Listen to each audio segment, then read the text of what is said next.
So you see these words on the screen, Tabeer or Roya. This is more than just a name. It's really a key to this fascinating digital world where ancient traditions are meeting our most modern anxieties. And in this explainer, we're going to unlock it together. You know, it all boils down to one huge question we all have. What are people searching for in their dreams? What are our minds trying to tell us when we're asleep? That's the mystery we're diving into today. So where are we getting all this from? Well, our source is a website. Looks like a pretty modern blog, right? But this isn't just any old site. It's actually a digital portal connecting millions of people to one of the oldest human practices there is, the art of dream interpretation. Okay, but to really get what's happening on this website, we can't just start there. We have to go back in time. And I mean way, way back. So that name, Tabeer or Roya, it basically says it all. It translates to the interpretation of dreams. And this isn't about telling the future or anything like that. It's about a deep, respected tradition of finding meaning. And that whole tradition is really anchored by this one name, Ibn Sirin. He was a famous Islamic dream interpreter from the 8th century. The fact that a modern website is still using his name over 1,000 years later, that tells you everything about the power and authority this practice holds. All right, history lesson over. Now for the really fun part. Let's actually take a tour of the website and treat it like we're looking at data. It's like a little window into our collective subconscious. So you land on the page and this is what you see. A simple instruction and a search bar. That's it. This little box is where it all happens. Thousands of people are typing their weirdest, deepest, most personal dreams right in here, just looking for answers. So, what are they asking? This is pulled right from the source, the most popular searches. Okay, so first we have khwab masjid dekna, which means seeing a mosque in a dream.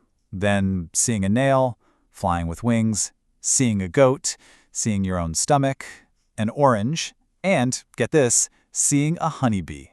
It's such a random but, super specific list of things, isn't it? Okay, so there's our list. But what does any of it actually mean? A mosque, a goat, flying? What can these symbols from this one particular website possibly tell us about, all of us?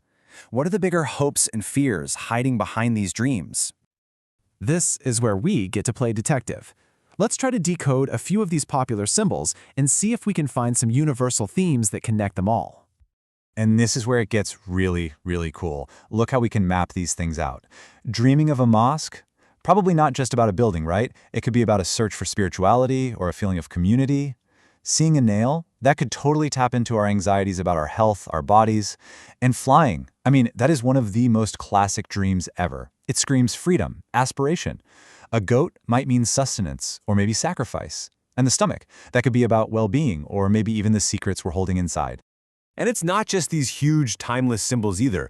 If you look at the site's recent posts, you see people asking about seeing a pregnant woman or wearing an iron cap. It shows that people are turning to this ancient wisdom for both their biggest life questions and their most immediate personal worries. So, what's the big takeaway here? It's this incredible intersection, this mashup of ancient wisdom and modern clicks. That timeless human search for meaning, it has absolutely gone digital. And this chart just lays it all out perfectly. You've got the wisdom of an 8th century scholar, Ibn Sirin, now delivered as a blog post. The practice of Tabeer or Roya is happening through a search bar.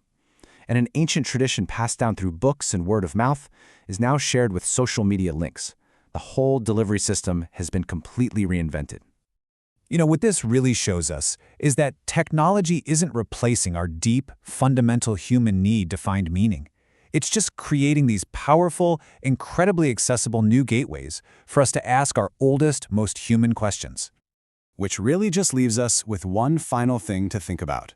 We've gone from scholars interpreting dreams for us to search algorithms giving us the answers on a screen. Our tools have changed so profoundly, but the questions we're asking, have they really changed at all?